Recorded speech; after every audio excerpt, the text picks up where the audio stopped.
Viewers, welcome to Tamil இலக்கண channel. இன்னைக்கு நம்ம பார்க்க போற டாபிக் வந்து ஹிஸ்டரியில இம்பார்ட்டன்ட் பாக்ஸ் கண்டென்ட் தான் பார்க்க போறோம். லாஸ்ட் கிளாஸ்ல கொஞ்சம் பார்த்தோம், இப்போ இந்த கிளாஸ்ல கொஞ்சம் பார்க்கலாம். வேத காலம், வேத காலம்னு சொல்லிட்டு எந்த ஆண்டுகளை சொல்றோம்னு சொல்லிட்டு பார்க்கலாம்.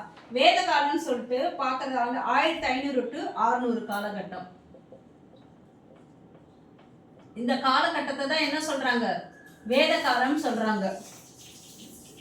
இப்போ இந்த கீபோர்ட வரும்போது எப்பவுமே நம்பர்ஸ் வந்து பேக் வைஸ் இது மாதிரி தான் வரும், அதனால குழம்பிடக்கூடாது. கீபோர்ட்னாலே இப்படிதான் வரும். வேத காலம் எப்போ 1500 இருந்து 600 வரைக்கும் இந்த காலகட்டம் தான் வேத காலம்னு சொல்லிடுவோம். அதுக்கப்புறம் பாலி, பாலினா என்னன்னு கேட்டாங்கன்னா அது ஒரு வரி. என்னது? அது ஒரு வரி ஆகும். ஒருவர் தன்னுடைய விவசாய மகசூல்ல இல்ல கால்நடைகளுக்கு வந்து 1/6 பங்கை வரியாக செலுத்த வேண்டும். பாலின்றதுன்னா என்ன அர்த்தம்னா வரி. எவ்வளவு வரியா செலுத்தணும்னா 1/6 பங்கு வரியா செலுத்தணும். எதுக்கு செலுத்தணும்னா விவசாயத்துக்கு, இல்லாட்டினா கால்நடை வச்சிருந்தாங்கன்னா அந்த கால்நடைகளுக்கு வரி செலுத்தணும். வேத காலன்றது எப்ப பார்த்தா 1500 இருந்து 600 காலகட்டம் தான் வேத காலம். கிமுன்றதுனால இப்படிதான் வரும். அதுக்கப்புறம் முதுமக்கள் தாழி உங்க எல்லாருக்கும் தெரியும். முதுமக்கள் தாழினா என்னது? இறந்தவர்களை புதைப்பதற்காக பயன்படுத்தப்பட்ட ஒரு மண்பானை. முதுமக்கள் தாழினா என்னது? இறந்தவர்களை புதைப்பதற்காக பயன்படுத்தப்பட்ட ஒரு மண்பானை. அப்புறம் வேதங்கள் 4 இருக்கு. என்னென்ன வேதங்கள்? இதெல்லாம் படிச்சிருப்போம் நம்ம. ரிக், யஜுர், சாமம், அதர்வனம். ரிக், யஜுர், சாமம், அதர்வனம். வேதங்கள் எத்தனை? மொத்தம் 4. அப்புறம் அந்த காலத்துல வந்து சபா சமிதின்னு சொல்லிட்டு ஒரு மன்றம் இருக்கும். அதுக்கு அர்த்தம் என்னன்னு பார்க்கலாம். சபா சமிதி. இப்ப சபானா என்ன அர்த்தம்? மூத்தோர்களை கொண்ட மன்றம். பெரியவங்க எல்லாரும் இருப்பாங்க, அந்த மாதிரி பெரியவங்க எல்லாரும் இருக்கக்கூடிய மன்றம் பேரு தான் என்னது? சபா. சமிதினா மக்களுடைய பொதுக்குழு, மக்களால் அமைக்கப்பட்டு மக்கள் மட்டும் கூடி இருக்கிற ஒரு பொதுக்குழு. பொதுக்குழு. இது வரைக்கும் என்னென்ன பார்த்திருக்கோம்? வேத காலம்னா எந்த இயர்னு பார்த்திருக்கோம். 1500 to 600 தான் வேத காலகட்டம்னு சொல்றாங்க. அது கிமுல இருக்கு. பாலின்றதுன்னா ஒரு வரி, வரி விதிப்புடைய பேர் தான் பாலி. இதுல 1/6 பங்கு வந்து வரியா செலுத்தணும். எதுக்கு செலுத்தணும்னா விவசாய நிலத்துல மகசூல் எவ்வளவு வருதோ அதை பொறுத்து, அப்புறம் கால்நடைகளுடைய அமைப்பை பொறுத்து. அப்புறம் முதுமக்கள் தாழினா தெரியும் எல்லாருக்குமே, இறந்தவர்களை புதைக்க பயன்படுத்தப்படும் ஒரு மண்பானை. 4 வேதங்கள்னா ரிக், யஜுர், சாமம், அதர்வனம். சபா சமிதி. சபானா மூத்தோர்களை கொண்ட ஒரு குழு. அதே சமுதினா மக்களை வந்து கொண்ட ஒரு பொதுக்குழு, மக்கள் அனைவரும் கொண்ட ஒரு பொதுக்குழு. ரிக்காலத்துல வந்து மக்கள் வந்து என்னென்ன உலோகம்லாம் அறிஞ்சிருந்தாங்கன்னு பார்க்கலாம். இப்போ வேதங்களே மிக பழமையான வேதம் ரிக்வேதம் தான். இப்ப இந்த ரிக்வேத காலத்துல மக்கள் என்னென்ன உலோகம் அறிஞ்சிருந்தாங்கன்னா தங்கம், இரும்பு, தங்கம், இரும்பு, தாமிரம். தாமிரம்னா செம்புன்னு சொன்னோம். எந்த காலத்துல இருந்ததுன்னா ரிக்வேத காலத்துல மக்கள் அறிந்திருந்த உலோகங்கள்னா இதுதான். ரிக்வேத காலத்துல மக்கள் என்னென்ன உலோகம் அறிஞ்சிருந்தாங்க? தங்கம், இரும்பு, தாமிரம். அப்புறம் வந்து என்ன பார்க்கலாம்? நம்ம இந்தியால இருந்து எஃகு வந்து ரோம் நாட்டிற்கு வந்து ஏற்றுமதி செய்யப்படுகிறது. அந்த காலத்துல இந்தியாவில இருந்து ஏற்றுமதி செய்யப்பட்ட பொருள்ல ஒண்ணுதான் எஃகு. எந்த நகருக்கு ஏற்றுமதி செய்யறாங்க? ரோம் நாட்டிற்கு தான் ஏற்றுமதி செய்யறாங்க. அதுக்கப்புறம் பார்த்தா நினைவுக்கிற பிரிட்டானிய முடியும் வென்ற யுவாங் சுவாங் கேள்விப்பட்டிருப்பீங்க.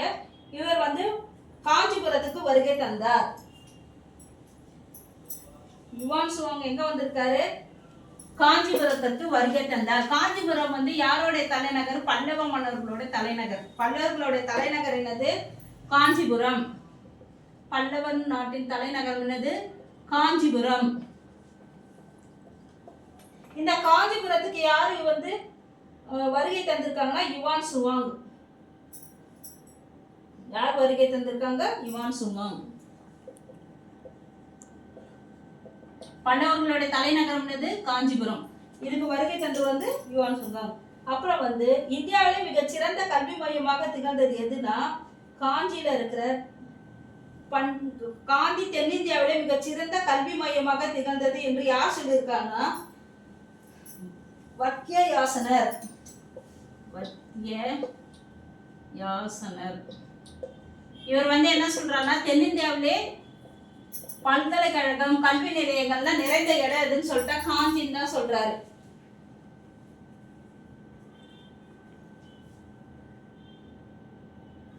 அதே மாதிரி வாரியங்கள். வாரியங்கள்னா என்ன அர்த்தம்னா நிர்வாக குழுக்கள் ஆகும். அங்க சபா சமிதி பார்த்தோம்னா அது மாதிரி. அதே மாதிரி வாரியங்கள்னா என்ன அர்த்தம்னா நிர்வாக குழுக்கள் ஆகும். முதலாம் ராஜேந்திர சோழனுக்கு அப்புறம் யார் யார் வராங்கன்னா முதலாம் ராஜாதிராஜன், அப்புறம் ராஜேந்திரன், ராஜ மகேந்திரன், வீர ராஜேந்திரன், அதிராஜேந்திரன். இது வந்து கொஞ்சம் வரிசையா பார்த்துக்கணும். யார் யார் வராங்கன்னு பார்த்துதான். இது வந்து டிஎன்பிஎஸ்ல வகைப்படுத்துக, யார் ஃபர்ஸ்ட் யார் செகண்ட் இது மாதிரி கூட கேட்கலாம். அதனால இதை கொஞ்சம் தெரிஞ்சு வச்சுக்கணும் நல்லது. முதலாம் ராஜேந்திரனின் வழித்தோன்றல்கள்னா அவருக்கு அடுத்து யார் யார் வராங்கன்னு சொல்லிட்டு அப்படியே பார்க்கலாம். ஃபர்ஸ்ட் யார் வராங்கன்னா முதலாம் ராசாதிராசன். ராசன் அவர் முதல்ல வர்றாரு. அவருக்கு அடுத்து யார் வர்றாருன்னா இது முதலாம். அடுத்து யார் வர்றாரு? இரண்டாம், அவரே தான் இரண்டாம் ராஜாதிராஜன். அவர் அதுக்கு அடுத்து வர்றாரு.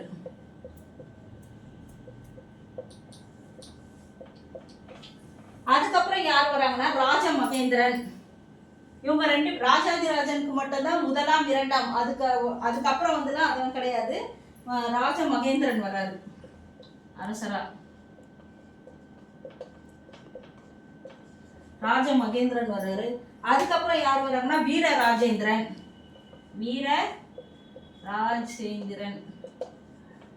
ஜே வடமொழி எழுத்துன்றதுனால சாப்பிடுறோம். ராஜேந்திரன். அதுக்கப்புறம் வந்து அதிராஜேந்திரன். இதை தெரிஞ்சு வச்சுக்கோங்க.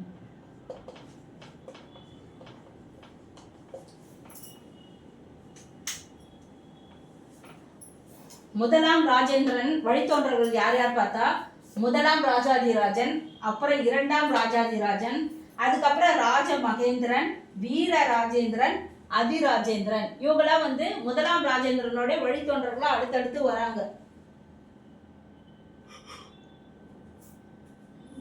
வேற என்ன பார்க்கணும்?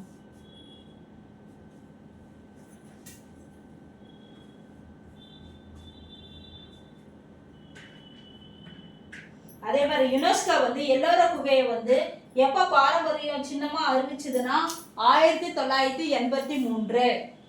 இது ராஜேந்திரன் முடிஞ்சிடுச்சு. யுனெஸ்கோ வந்து பாரம்பரிய சின்னமா வந்து எல்லோரா குகையை வந்து அறிவிக்கிறாங்க. எந்த இயர் கேட்டா 1983. 1983 வந்து யுனெஸ்கோ அறிவிக்கிறாங்க. எதை அறிவிக்கிறாங்க? எல்லோரா குகையை வந்து பாரம்பரிய சின்னமா அறிவிக்கிறாங்க. எந்த இயர்னா 1983. மகாராஷ்டிரா மாநிலத்துல வந்து அஜந்தா குகைகள் இருக்கு. அந்த அஜந்தா குகைகள்ல என்ன கதைகள் சித்தரிச்சிருக்காங்கன்னா ஜாதக கதைகள். அஜந்தா குகை எங்க இருக்குன்னா மகாராஷ்டிரத்துல இருக்கு. மகாராஷ்டிரத்துல எங்க இருக்குன்னா அவுரங்காபாத்ல இருக்கு. மகாராஷ்டிரம் அவுரங்காபாத் என்ற சிட்டில இருக்கு. அதுல வந்து அந்த ஓவியம் சிற்பங்கள்ல எந்த கதைகளை அடிப்படையா கொண்டுருக்குன்னா ஜாதக கதைகள். அதை அடிப்படையா கொண்டுதான் வரைஞ்சிருக்காங்க. ஜாதக கதைகள் அதை அடிப்படையா கொண்டுதான் சித்தரிச்சிருக்காங்க.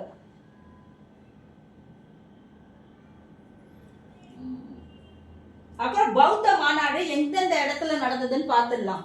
அதோட கிளாஸை முடிச்சிடலாம் இன்னைக்கு. 4 மாநாடுகள் நடக்குது.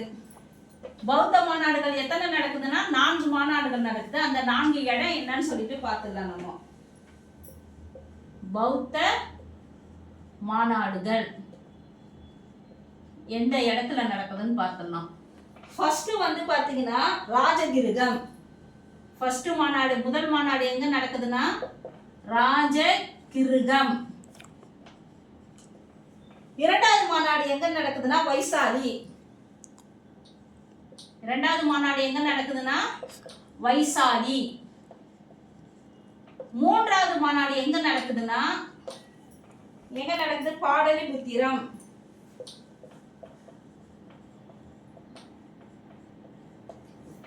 நான்காவது மாநாடு எங்கன்னா காஷ்மீர்.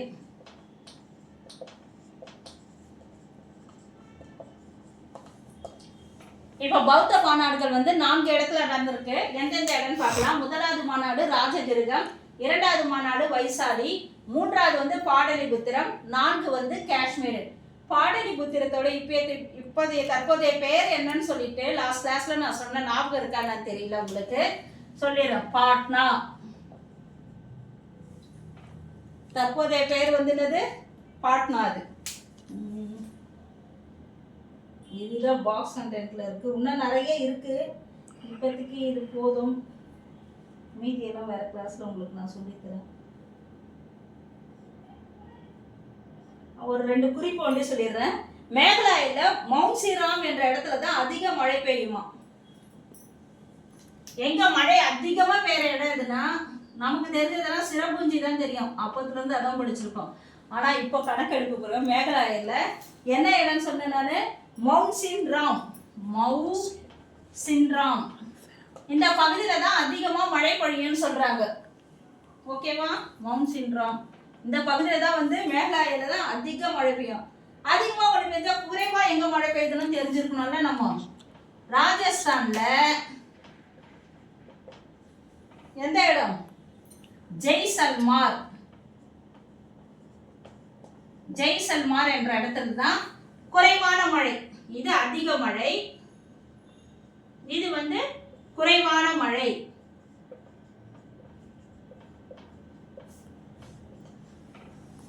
அவ்வளவுதான். மேகாலயில அதிகமா மழை பெய்யும் இடம் எங்க பாத்தீங்கன்னா மேகாலயில மவுண்ட் சின்ராம் இடத்துல அதிக மழை பெய்யுது. அதே மாதிரி ராஜஸ்தான்ல இருக்க ஜெய்சல்மார்ல வந்து குறைவான மழை பொழியும் பகுதியா இருக்குது. அவ்வளவுதான். இந்தியாவை வந்து இனங்களின் அருங்காட்சியகம் என்று கூறியவர் யாருன்னா V.A. ஸ்மித். இந்தியாவை வந்து இனங்களின் அருங்காட்சியகம் என்று கூறியவர் யாரு? ஸ்மித். என்ன ஸ்மித்? அவரு V.A. ஸ்மித். V.A. ஸ்மித். இனங்களின் அருங்காட்சியகம் என்று கூறியவர் யாருன்னா V.A. ஸ்மித். ஓகே, அவ்வளவுதான் என்னுடைய பாக்ஸ் கண்டென்ட். இது வரைக்கும் நம்ம பார்த்தாச்சு. நான் இன்னும் நிறைய இருக்கு. நாளைக்கு வேற கிளாஸ்ல உங்களுக்கு இதெல்லாம் நான் சொல்லித்தரேன். என்னோட சேனல் பிடிச்சிருந்ததுன்னா லைக் பண்ணுங்க, ஷேர் பண்ணுங்க, சப்ஸ்கிரைப் பண்ணுங்க, பெல் பட்டனை ப்ரெஸ் பண்ண மறந்துடாதீங்க, ஆல் ஆப்ஷனை கிளிக் பண்ணுங்க. நாளைக்கு வேற ஒரு இதே டாபிக்ல வேற பார்க்கலாம் நம்ம. ஓகே.